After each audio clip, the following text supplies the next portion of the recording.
The হিন্দুকে পররাষ্ট্র উপদেষ্টা, বাংলাদেশ ভারত সম্পর্ক নির্দিষ্ট সরকার কেন্দ্রিক হওয়া উচিত নয়। এই কথাটা কিন্তু চরম সত্য কথা, এবং এই সত্য কথাটা তৌহিদ হোসেন তিনি এই দায়িত্ব নেওয়ার আগেও বলেছেন, দায়িত্ব নেওয়ার পর থেকে বারবার বলছেন। ডক্টর মোহাম্মদ ইউনূসও কিন্তু একই কথা বলছেন। আসলে বাংলাদেশ ভারতের যে সম্পর্কের মূল সমস্যাটা হলো সেখানে যে ভারতের শাসক দল, ভারতের বিরোধী দল কংগ্রেস এবং বিজেপি, অন্তত এই দুইটা প্রধান দলকে যদি ধরি, তারা বাংলাদেশের জন্য ফিক্সড করে ফেলছে একটা দলই, সেটা হচ্ছে আওয়ামী লীগ। তার বাইরে আর কোনো দল নেই। কিন্তু বাংলাদেশের জনগণ তো আওয়ামী লীগকে ফিক্সড করেনি।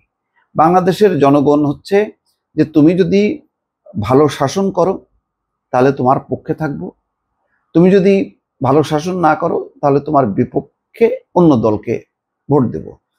সেভাবেই চলে আসছিল বাংলাদেশের যে ইতিহাসের, যদি অন্তত বেশি দূরে না যাই, আমরা এরশাদ পরবর্তী অবস্থাটা কি দেখছি যে এক দল পরপর থাকতে পারছে না। প্রকৃত ভোটের মাধ্যমে কোনো দলই পরপর থাকতে পারছে না।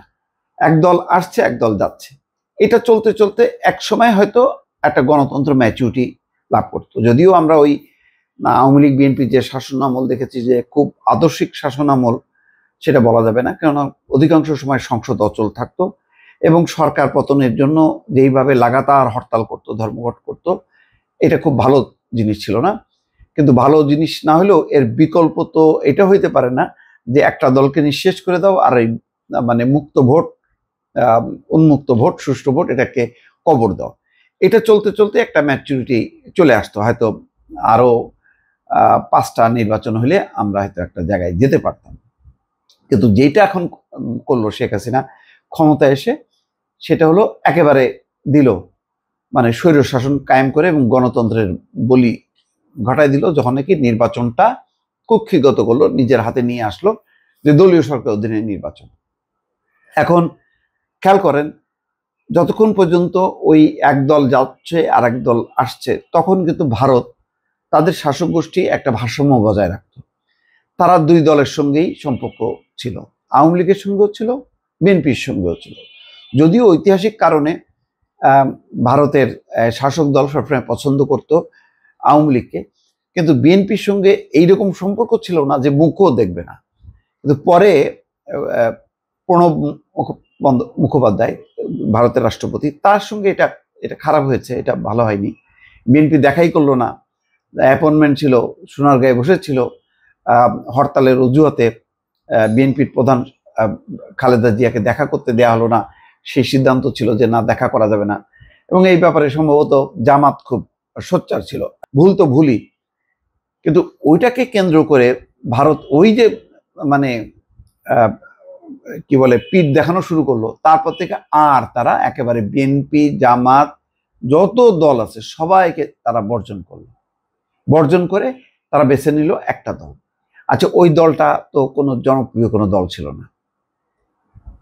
2008-এর পরে তারা নির্বাচনে জিতেছে। 2008-এর নির্বাচনটা তুলনামূলকভাবে খুব ভালো নির্বাচন না, 2001-এর নির্বাচনের মতনই এটা পক্ষপাত দুষ্ট ছিল। তারপরেও আছে, বুঝলাম যে এটা একটা ভালো নির্বাচন। সেই নির্বাচনে জিতলো, কিন্তু তারপরে কিন্তু আস্তে আস্তে ক্রমশ নামতে থাকলো। আর বিশেষ করে যখন নাকি মানে ভোটের মানে কবর দিয়ে দিল সুষ্ঠু নিরপেক্ষ ভোটের, তারপর তো খুব দ্রুত নামতে থাকলো। কিন্তু দ্রুত নামতে থাকলেও তারা ওই জাল জালিয়াতি, তারপর 14, 18, 24 জাল জালিয়াতি নির্বাচন থাকলো এবং একতরফা একটা একচেটিয়া শাসন ব্যবস্থা কায়েম করলো, এবং ভারতও ছুটলো সেইভাবেই। তখন আবার নরেন্দ্র মোদী, এ তো আর এক ফ্যাসিস্ট, সেও ক্ষমতা গেল, মানে 2-2 4 মিলে গেল। তার আর কাউকে দরকার না, শুধু আওয়ামী লীগকে দরকার। এই আওয়ামী লীগকে থাকতে হবে যে কোনো উপায়, সে ভোটে থাকুক আর ভোটে না থাকুক। এর ফলে কি হলো, যখন নাকি ঠাস করে গণঅভ্যুত্থান, তারা হয়তো কল্পনা করতে পারেনি যে গণঅভ্যুত্থান ঘটবে। গণঅভ্যুত্থানে যখন মানে আওয়ামী লীগ উল্টে গেল, ভারত বেকায়দায় পড়লো। এখন ভারত অসন্তুষ্ট, আওয়ামী লীগ অসন্তুষ্ট, ভারত অসন্তুষ্ট। কেন বাবা? ভারত যদি ওই আগের যে পলিসি ছিল যে সব দলের সাথেই সম্পর্ক রাখবে, কেন? বা বিএনপির প্রধান যখন সরকারে ছিল সে কি ভারত সফর করেনি? করেছে। ভারতে কি রাষ্ট্রীয় সম্মান পায়নি? পায়নি, পেয়েছে। শেখ হাসিনাকেও দিয়েছে। এই ধরনের যে একটা ভারসাম্যমূলক যে সম্পর্ক যেটা ইউরোপ আমেরিকা বজায় রাখে, সেইটা ফলো করলেই কিন্তু আজকের এই যে সংকটটা, এই যে বিভক্তিটা, এবং তার মধ্যে কি করলো, এখন ওই পতিত শেখ হাসিনাকে নিয়ে তারা ঘরের মধ্যে নিয়ে ঢুকায় থাকলো। তাহলে আবার বলতেছে যে সম্পর্কটাও ভালো করবে এবং বাংলাদেশ খুব অন্যায় করতেছে, তারপরে ধোয়া তুললো। এই গণঅভ্যুত্থানের যে মর্যাদাটাকে ভুলুণ্ঠিত করার জন্য তারা সংখ্যালঘু ইস্যুটাকে সামনে নিয়ে পুরো ভারতবাসীকে খেপায় তুললো। এবং সীমান্তে আজকে গোলমাল হচ্ছে। সীমান্তে ইতিমধ্যে প্রায় 24 জন মারা গেছে শুধুমাত্র তাদেরই, এবং প্রায় প্রায় বিএসএফ এসে হামলা করতেছে। ওই শুভেন্দু বাবু পশ্চিমবঙ্গের রাস্তায় রাস্তায় নেমে মিছিল করতেছে, বলতেছে নিত্য প্রয়োজনীয় যে পণ্যের যে ট্রাক লরি এগুলি আটকে দেবে। এই যে পরিস্থিতি, তার মধ্যে আগরতলায় হামলা, কলকাতা আমাদের মিশনে হামলা, এই ঘটনাগুলো করার মধ্যে দিয়ে ভারত এখনো পর্যন্ত সেই প্রমাণ করছে যে তারা শুধু আওয়ামী লীগকেই চায়।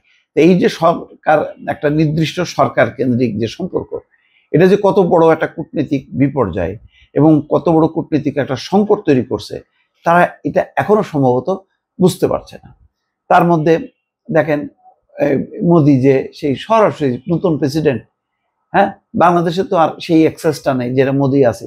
ভারতের একটা গুরুত্ব আছে আন্তর্জাতিক, গুরুত্ব আছে বলে তুমি তোমার ছোট আশে প্রতিবেশী দেশ তারা তোমার পক্ষে নেই বলে তুমি তাদেরকে বেকায়দায় ফেলবা? তোমার ইস্যু হচ্ছে তোমার ইস্যু নিয়ে তুমি আলাপ করো। তুমি বাংলাদেশ ইস্যু নিয়ে কেন তুলছো? বাংলাদেশ কি এমন করতেছে, কি কচুকাটা করতেছে যে একেবারে মানে অস্থির হয়ে গেছো? প্রতিদিন কয়টা হিন্দু লোককে জবাই করা হয়? কি করা হয়?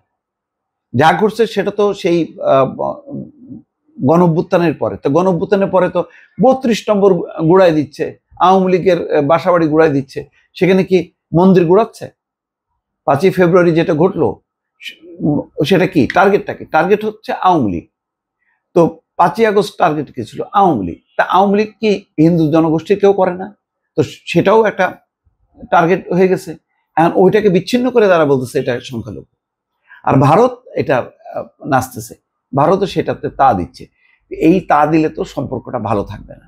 এবং এর ফলে কি হচ্ছে, এখন পাকিস্তান, বাংলাদেশ বাধ্য হয়ে পাকিস্তানকে বন্ধু মনে করছে, চীনকে বন্ধু মনে করতেছে, আমেরিকাকে বলতেছে বাবারে আমাদেরকে রক্ষা করো।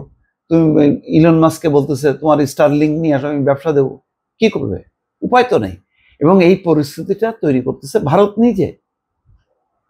তৌহিদ হোসেন সেই কারণে আমি বলছি, খুব চমৎকারভাবে বলেছেন যে ওই সরকার কেন্দ্রিক যেই সম্পর্কটা, এই সম্পর্কটা হচ্ছে মানে বড় ধরনের সমস্যা, এবং নির্দিষ্ট সরকার কেন্দ্রিক সম্পর্ক হওয়া উচিত নয়। দর্শক ভালো থাকবেন, আল্লাহ হাফেজ।